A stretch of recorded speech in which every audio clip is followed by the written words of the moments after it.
Hola, doctora Flay. A continuación, mis compañeros y yo le hablaremos un poco acerca de pruebas de función pulmonar.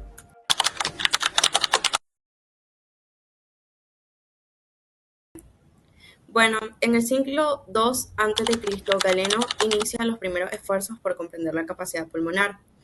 En 1844 se construye el primer espirómetro y describe la capacidad vital, el volumen de la corriente y residual y también el volumen de reserva inspiratorio y expiratorio. En 1925, Fleisch diseña el primer neumotacógrafo, un dispositivo que permite mediciones precisas de flujo respiratorio. En 1947, Tifnio introduce el concepto de volumen inspiratorio forzado en el primer segundo. En 1956, la Sociedad Británica publica la importancia de la relación de lo que es el volumen expiratorio forzado en el primer segundo sobre la capacidad vital forzada. En 1979 a 1980, la Sociedad Americana de Tórax y Taussig publican guías para la estandarización de la técnica espirométrica tanto en adultos como en población pediátrica. Ahora bien, ¿qué es la espirometría? Bueno, esta es una prueba de función respiratoria que evalúa las propiedades mecánicas de la respiración. Consiste en medir la cantidad de aire que puede ser exhalada desde un punto de máxima expiración y el volumen de aire exhalado se mide en función del tiempo. Los dos principales parámetros fisiológicos que se obtienen son la capacidad vital forzada y el volumen expiratorio forzado en el primer segundo. Indicaciones. ¿A qué pacientes le vamos a realizar este examen? Bueno, a pacientes que tengan síntomas persistentes como disnea, tos crónica, sibilancia y sensación de opresión torácica. En personas con factores de riesgo como la edad, que sean mayores de 35 años, que tengan un alto consumo de tabaco o que estén expuestos a sustancias tóxicas como el humo de la biomasa o también que estén expuestos al polvo y que tengan, claro, antecedentes familiares o personales, que se sospeche también el EPOC, asma, enfermedades pulmonares intersticiales y enfermedad neuromuscular con sospecha de debilidad respiratoria. Asimismo, se indicará en pacientes no conocidos con enfermedad pulmonar pero con disnea o intolerancia al ejercicio no explicable por la clínica. También es indispensable que se mande a pacientes que se vayan a realizar cirugía de resección pulmonar. Ahora bien, con respecto a la preparación del paciente, pues tenemos que dar unas indicaciones previas. Acá se le debe indicar de que no tiene que fumar 2 horas antes, al menos antes de la prueba. No se recomienda el uso de prendas que sean restrictivas de tórax o de abdomen. Y en el caso de que el paciente utilice broncodilatadores, si es de corta duración, los tiene que eliminar 4 horas antes del examen. Y si son de larga, tienen que quitarse esos broncodilatadores, pues 12 o 24 horas previas. No se requiere ayuno para este examen y pues se recomienda aplicar un cuestionario breve para verificar que no hayan contraindicaciones. Ahora bien, con la preparación del paciente, bueno, este debe obtener una posición correcta, debe estar sentado con la cabeza levemente elevada, debe mantenerse así toda la prueba. Se le deben de dar instrucciones claras, si tiene alguna duda, pues aclarársela. Y bueno, se comienza con el uso de la boquilla, se muestra cómo colocarla correctamente entre los dientes sin morderla, con los labios sellados alrededor y sin bloquearlo con la lengua. El técnico muestra cómo realizar la maniobra de respiración, inspiración máxima rápida y la colocación de la boquilla y también la expiración explosiva y sostenida. También se agrega una pinza nasal para evitar que el paciente inhale por la nariz. También cabe destacar que hay dos tipos de circuitos, está el circuito cerrado y el circuito abierto. En el cerrado se utiliza un filtro nuevo para cada paciente y se hacen de 1 a 2 respiraciones normales, luego una inspiración rápida y máxima mayor de 1 segundo hasta alcanzar la capacidad pulmonar total. En el abierto, primeramente es sin boquilla y se realiza una inspiración rápida y máxima. Luego, con la boquilla ya puesta, se hace la expiración explosiva y sostenida con estímulo verbal. posterior se retira la boquilla para permitir una nueva inspiración. Ahora con respecto a la validez de la prueba, pues se dice que si la maniobra no es aceptable, se repiten las instrucciones y la demostración. Se aclaran otra vez las dudas del paciente y bueno, pues luego se deben realizar al menos 3 maniobras válidas, aunque pues suelen realizarse hasta más de 8 para asegurarse. Cabe destacar que pueden llegar hasta 15 maniobras si es necesario, solo para cumplir los criterios de validez.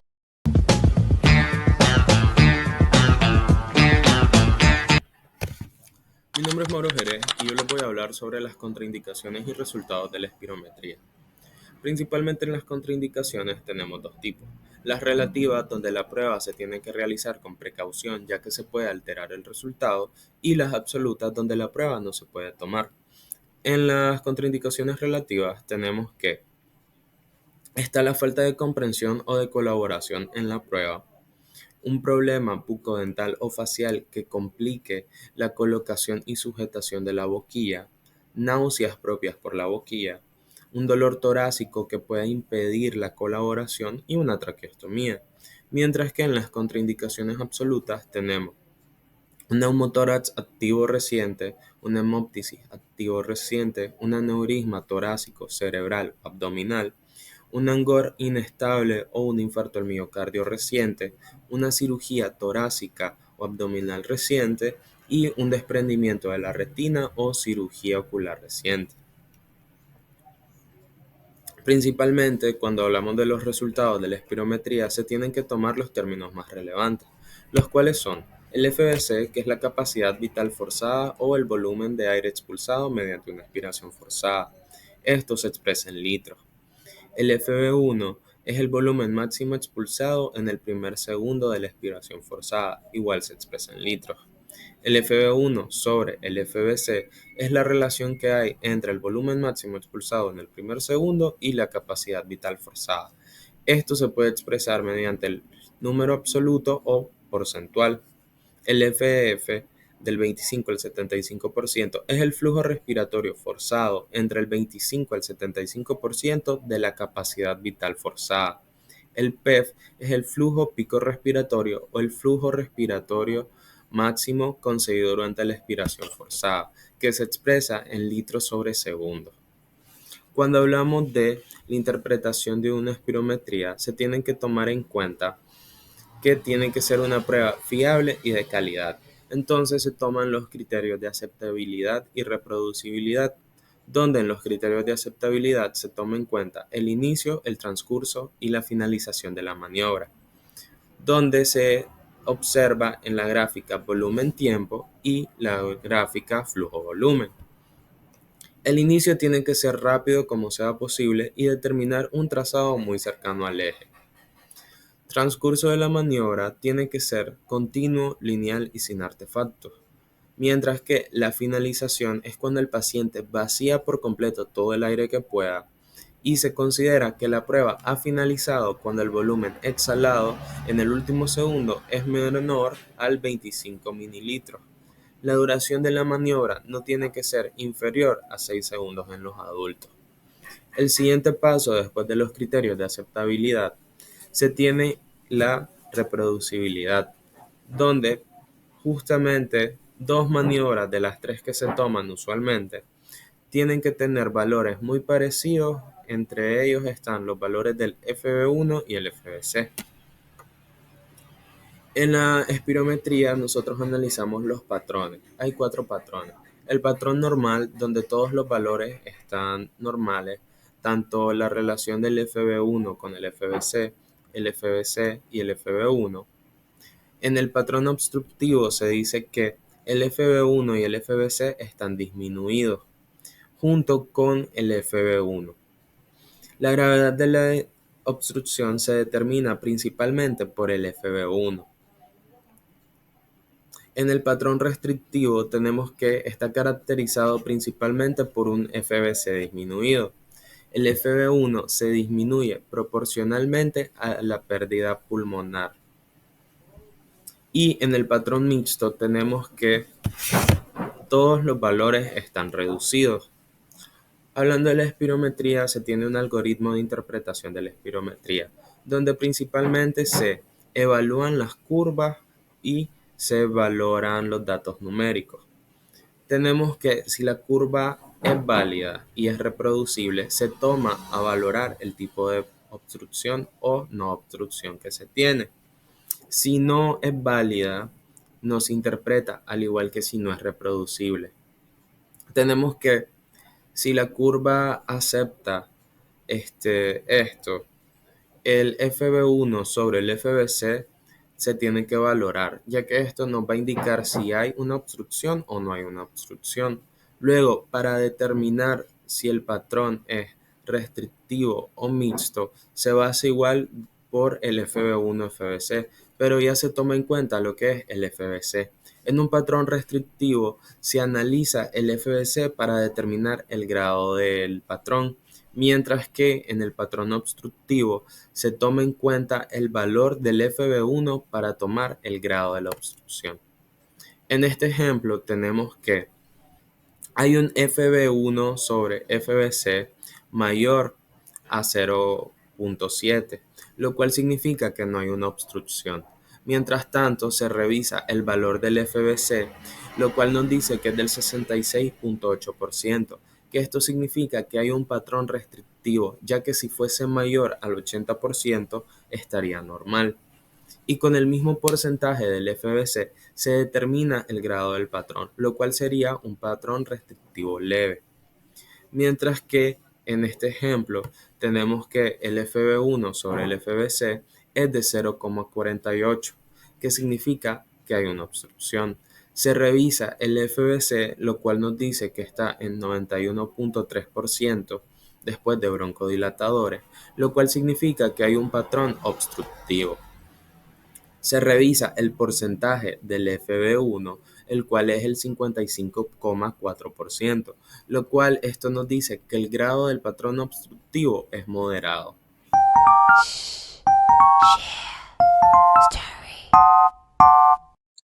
Bueno, ahora tenemos la prueba de capacidad de difusión pulmonar. El objetivo de esta prueba es evaluar qué tan bien los gases, especialmente el oxígeno, se transfieren desde los alvéolos pulmonares a los capilares sanguíneos. El monóxido de carbono es utilizado porque tiene una alta afinidad por la hemoglobina, lo que permite medir la cantidad de gas que se transfiere en la sangre sin que el cuerpo lo utilice. Bueno, ahora la gran pregunta, ¿en qué tipo de paciente está indicada esta prueba? Primero, en pacientes con enfermedades pulmonares intersticiales, ejemplo, fibrosis pulmonar idiopática, sarcoidosis, neumonitis por hipersensibilidad, neumonía intersticial inespecífica. ¿Cuál es el motivo? Evaluar la extensión y severidad del daño al intercambio gaseoso. Segundo, pacientes con EPOC y enfisema. Motivo, diferenciar entre tipos de EPOC. Enfisema, prueba de difusión baja, bronquitis crónica, prueba de difusión normal o casi normal. Esto también es útil para determinar gravedad y pronóstico. Tercero, pacientes con sospecha o diagnóstico de hipertensión pulmonar. Causa idiopática secundaria a enfermedades cardíacas, EPOC, enfermedades del tejido conectivo, etc. Motivo, prueba de difusión baja sugiere compromiso vascular pulmonar. Cuarto, paciente en tratamiento con fármacos pulmotóxicos.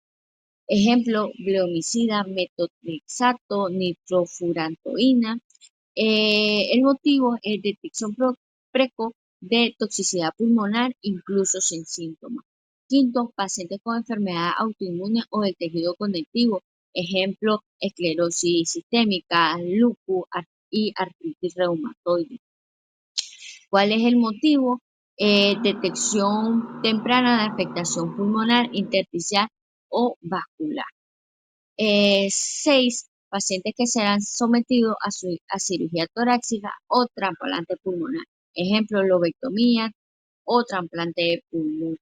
Motivo, evaluar reserva funcional y riesgo quirúrgico. Séptimo, pacientes mayores o con comorbilidades pulmonares crónicas.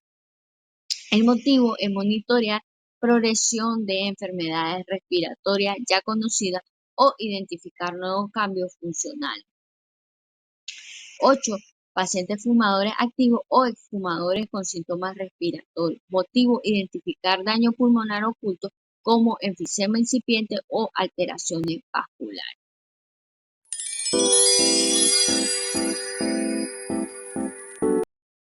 Ahora tenemos el procedimiento de la prueba. Primero, la preparación del paciente. El paciente debe estar en reposo y no debe realizar ejercicio intenso antes de la prueba. Se recomienda evitar el consumo de tabaco y ciertos medicamentos que puedan afectar los resultados. El paciente se coloca en una cabina o dispositivo de medición donde se conecta a un sistema que mide el intercambio de gaseosos. Ahora, la realización de la prueba. El paciente toma una bocanada profunda de aire y exhala completamente. Luego, se le pide que inhale una mezcla que contiene una pequeña cantidad de monóxido de carbono, además de otros gases. Después de inhalar, se le pide que exhale de nuevo y se mide la cantidad de monóxido de carbono que queda en los pulmones y la cantidad que se ha transferido a la sangre. Medición y resultados. En la prueba se calcula comparando la cantidad de monóxido de carbono que se exhala con la cantidad que el paciente ha inhalado. Un valor bajo en la prueba de difusión indica que la capacidad de los pulmones para transferir gases es menor de lo normal. Esto puede ser un signo de enfermedades pulmonares obstructivas o restrictivas, como la enfermedad pulmonar obstructiva crónica, EPOC, fibrosis pulmonar o enfermedades intersticiales pulmonares. Un valor normal indica que la función de difusión pulmonar es adecuada.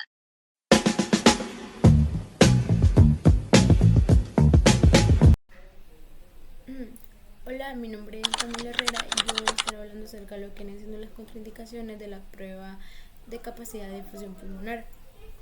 Hay situaciones en las que se deben hacer la prueba, ¿por qué?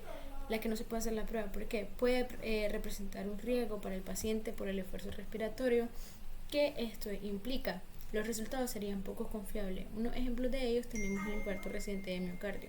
Es decir, si el paciente tuvo un infarto en las últimas 4 semanas, el esfuerzo durante la prueba puede desestabilizarse.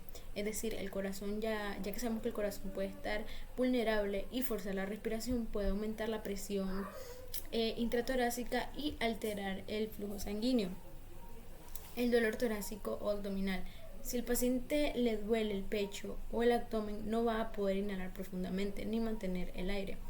Esto se le conoce como la maniobra de Valsalva, que básicamente es nosotros estar sentados, a obtener la respiración y usar la fuerza del abdomen y la parte torácica, lo que hace que la prueba no sirva. Dolor facial o bucal. Ya viene siendo como herida, fracturas o cirugía. Es decir, si el paciente no puede cerrar bien la boca o no puede usar bien lo que viene siendo la boquilla del espirómetro, el gas se va a escapar y no se puede calcular lo que viene siendo bien la cantidad de gas que entre y salga. Incontinencia urinaria de esfuerzo. Al hacer fuerza con el abdomen, como por ejemplo al mantener el aire, algunas personas pueden perder orina. Esto es incómodo y evita que haga bien lo que viene siendo la maniobra. Luego tenemos la confusión o deterioro cognitivo. La prueba necesita que el paciente coopere y entienda bien lo que vienen siendo las instrucciones. Si tiene un deterioro neurológico o confusión, no va a poder hacer la prueba correctamente.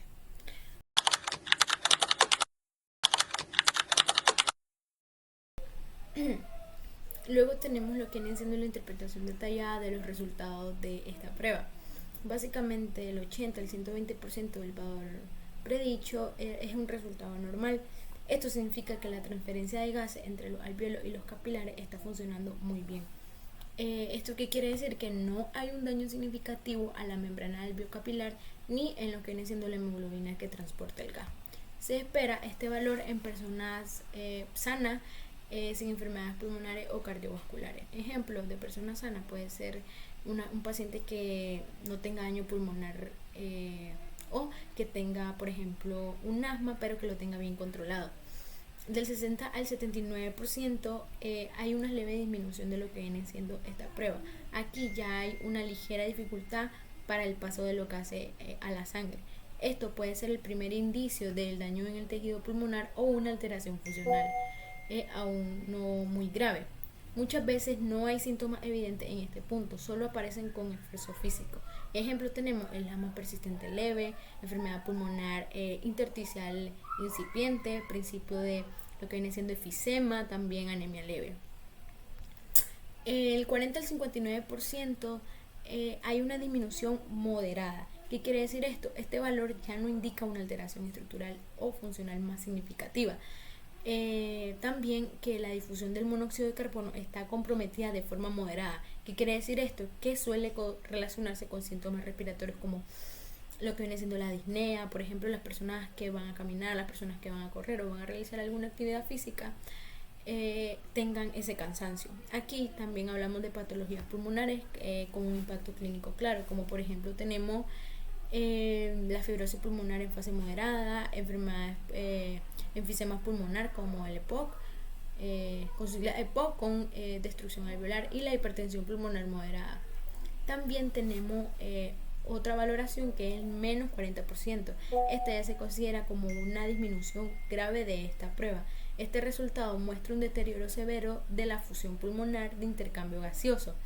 Y aquí ya hay una gran pérdida de lo que viene siendo la superficie alveocapilar o un compromiso importante de transporte de gases. ¿Qué quiere decir esto?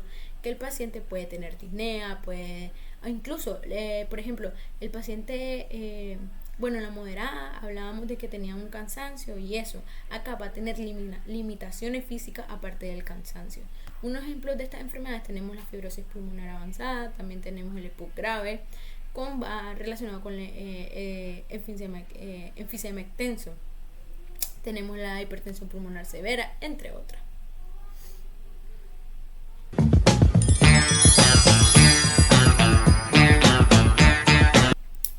Factores que pueden afectar los resultados. Hay muchos factores que pueden alterar artificialmente los resultados, como por ejemplo tenemos la hemoglobina. El monóxido de carbono lo que hace es que se une a la hemoglobina. Entonces, ¿qué pasa? Si hay menos hemoglobina, si hay poca hemoglobina, se va a capturar menos gas y esto va a dar una baja resultado falso. Por eso se recomienda medir siempre la hemoglobina antes o durante la prueba para poder corregir los valores. En hombres, básicamente la hemoglobina oscila entre el 13.8 a 17.2 gramos por decilitro. Y en mujeres es de aproximadamente 12.1 a 15.1 gramos por decilitro. Otro factor es el tabaquismo. Fumar lo que hace es aumentar la carboxihemoglobina. ¿Qué es lo que pasa? Lo cual va a reducir la capacidad de poder captar lo que viene siendo de nuevo lo que es el CO2. Esto se debe evitar por eso siempre el personal de salud les va a decir que fumar, no hay que fumar, al menos 4 horas antes de hacerse la prueba. Luego tenemos el oxígeno suplementario. Si el paciente está con oxígeno extra, el gradiente entre alvéolo y sangre cambia, lo que puede reducir lo que viene siendo la captación de CO2. Se debe suspender el oxígeno 10 a 15 minutos antes de la prueba si es seguro.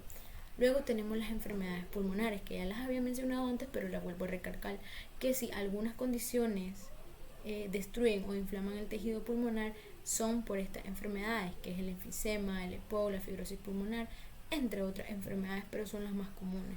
Por eso es que se ve una alteración en lo que vienen siendo los resultados de este mismo. La posición corporal también es muy importante, ya que la posición del cuerpo modifica lo que viene siendo la perfusión pulmonar, es decir, la cantidad de sangre que pasa por nuestros pulmones. Por eso el decúbito supino no es recomendable. ¿Por qué? Porque hay más sangre en la zona posterior y esto puede aumentar lo que viene siendo los resultados de esta prueba. Por eso idealmente se realiza sentado o en condiciones estables.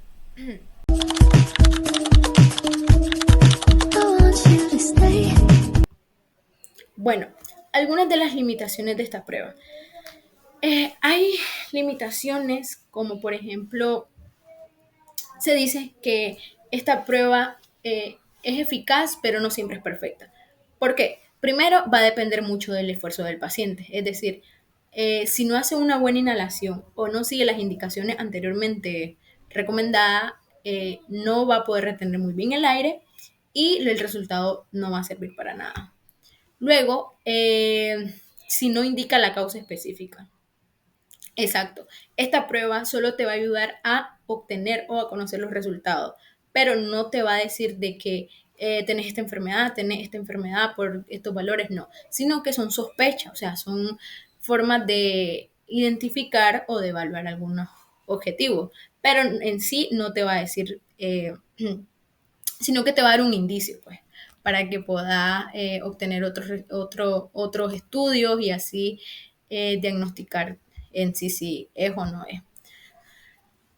Luego tenemos la influencia de enfermedades extrapulmonares, cosas como lo que vienen siendo las cardiopatías, anemia o enfermedades neuromusculares. Esto puede causar el valor sin que el pulmón esté directamente dañado. Así que son muy importantes tomar en cuenta estas limitaciones. Así que para terminar esta maniobra, se dice que básicamente esta es una herramienta muy funcional, ya que nos va a ayudar a lo que viene siendo identificar los valores de la membrana alveocapilar o en el intercambio de gases. Así que es muy importante.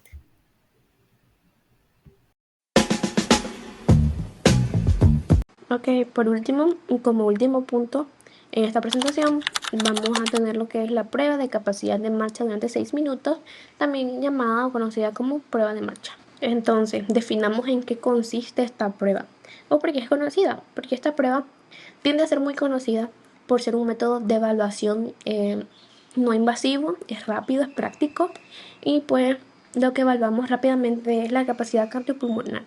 Es decir, evaluamos los niveles de la presión arterial, evaluamos la saturación de oxígeno y evaluamos la dificultad respiratoria, la disnea, el grado que tenga el paciente. También, en lo que consiste esta prueba, como su nombre indica, marcha. Indicamos al paciente que camine lo más rápido posible durante 6 minutos y que, como vemos en la imagen, es un rango de movimiento, es un rango de metros, perdón, ya establecido, que son unos 30 metros. En esto nosotros vamos a medir lo que es la distancia recorrida en ese rango de minutos, que son 6. ¿Para qué? Porque por lo general este estudio establece que una persona sana puede lograr caminar entre 400 y 700 metros en esos 6 minutos. Y obviamente esto depende de ciertos factores como la edad, el sexo y pues su estado físico. Entonces ahora tenemos cómo vamos a realizar esta prueba o qué indicaciones tiene que debemos cumplir al 100%. Pues una de las más importantes es el espacio. Tiene que ser un espacio bastante amplio y pues en línea recta. Tiene que estar señalizado y pues por lo general son, como mencionamos, unos 30 metros establecidos. ¿Por qué queremos que sea en línea recta? Porque buscamos que el paciente pues, vaya y que venga, no queremos que se maree dando vueltas durante 6 minutos porque no va a terminar el ejercicio, se va a marear antes de lograrlo.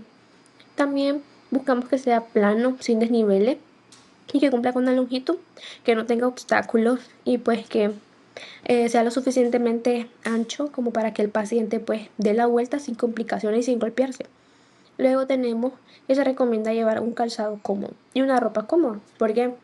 Porque pues durante 6 minutos va a caminar sin descansar. Algunas personas se sofocan muy rápido con cierta ropa, el calzado que es incómodo y pueden dejar la prueba a la mitad, entonces eso puede interferir.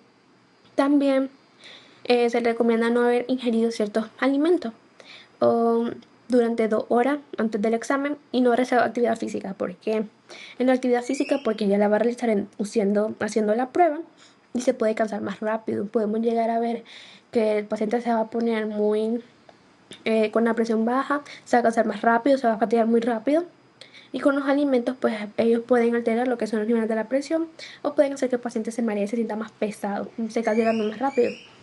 Por último tenemos los pacientes que usan muletas, las personas de la tercera edad, que están en recuperación también, porque se les indica que realicen la prueba con las muletas o con el bastón.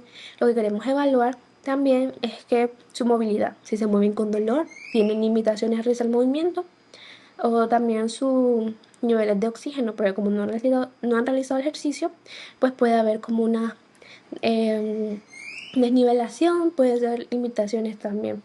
Y algo muy importante que me gustaría mencionar son las personas que toman medicamentos, como por ejemplo broncodilatadores, porque se recomienda que el medicamento, el paciente especifique la dosis, a qué momento se la tomó y nosotros debemos esperar un rango de 15 minutos para realizar la prueba antes de para que no haya ninguna alteración.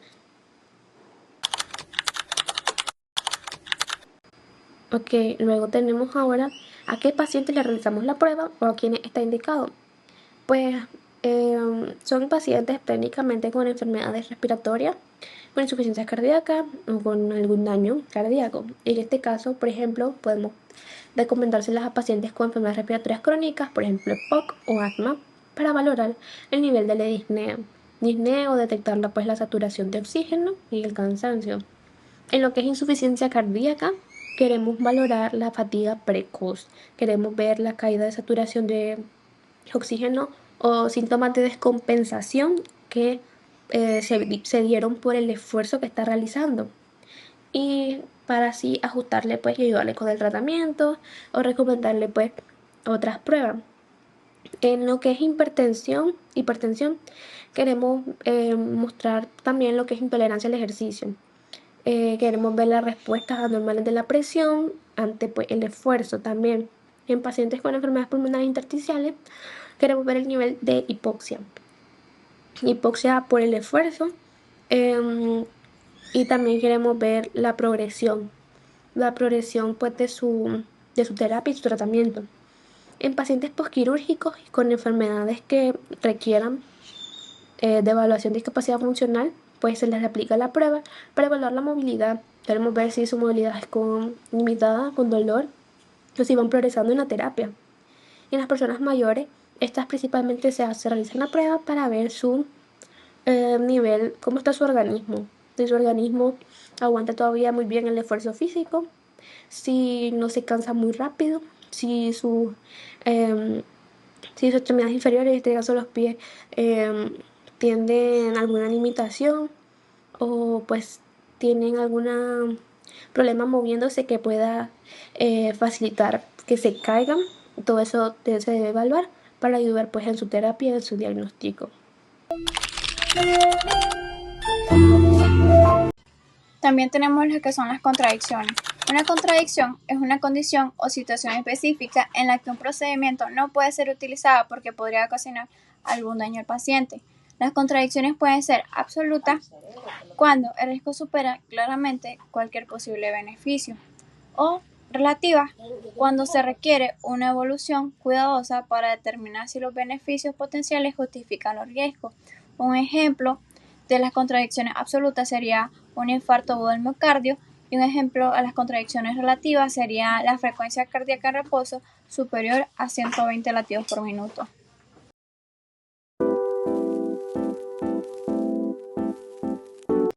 La importancia de esta prueba, bueno, esta es una herramienta clínica esencial para evaluar la capacidad funcional en pacientes con enfermedades respiratorias y cardiovasculares, al medir la distancia que un paciente puede caminar en el periodo de 6 minutos. Esta prueba es una evolución integral de la respuesta de los sistemas cardiovascular, pulmonar y musculoesquelético al ejercicio. Además, esta tiene una simplicidad, bajo costo y buena tolerancia, lo que convierte en una opción accesible y efectiva para monitorear la evolución de enfermedades crónicas y la eficacia de las intervenciones terapéuticas. También tenemos lo que son las interpretaciones de los resultados. Esta tiene como objetivo evaluar la capacidad funcional que tiene una persona, especialmente en su resistencia al esfuerzo. Aquí tenemos algunos puntos que tenemos que tomar en cuenta ante esta interpretación. Como número 1 tenemos la distancia total recorrida en metros. Es lo principal que se mide. El paciente camina durante el periodo de 6 minutos y se nota cuántos metros recorrió. Ese número se compara con un valor teórico que se calcula según su edad, su sexo, su estatura y su peso. Como un ejemplo a esto, haciendo intérprete a la tablita de porcentajes que está en la presentación, me gustaría mencionar una mujer de 60 años puede tener un valor teórico de 500 metros. Si camina más del 80% de eso, sería mayor a 400 metros. Esto quiere decir que está dentro de lo normal. Si camina entre 60 y 80%, estaría interpretado como 300 a 400 metros. Hay una disminución leve. También tenemos si camina durante el 40 y 60%, esto sería de 200 a 300 metros. Esto es moderado. También si camina menos del 40%, esto sería menor al 200%, y esto sería una limitación severa. Este proceso en sí se calcula teniendo la distancia recorrida sobre la distancia teórica por 100. Como segundo punto tenemos los síntomas durante la prueba. Aquí se registra lo que es disnea, fatiga o algún tipo de dolor. Si aumenta mucho, indica que la limitación es funcional. Y como punto 3 tenemos la frecuencia cardíaca y saturación. Si la saturación baja menor del 88%, esto indica en una hipoxemia de esfuerzo. También tenemos si hay una taquicardia o arritmia, también es relevante. En sí, en lo que se trata este intérprete es, según las estancias, más los síntomas, más los signos vitales que nos dice el paciente. Y esto aquí vamos a ver si tiene una buena tolerancia al ejercicio o no.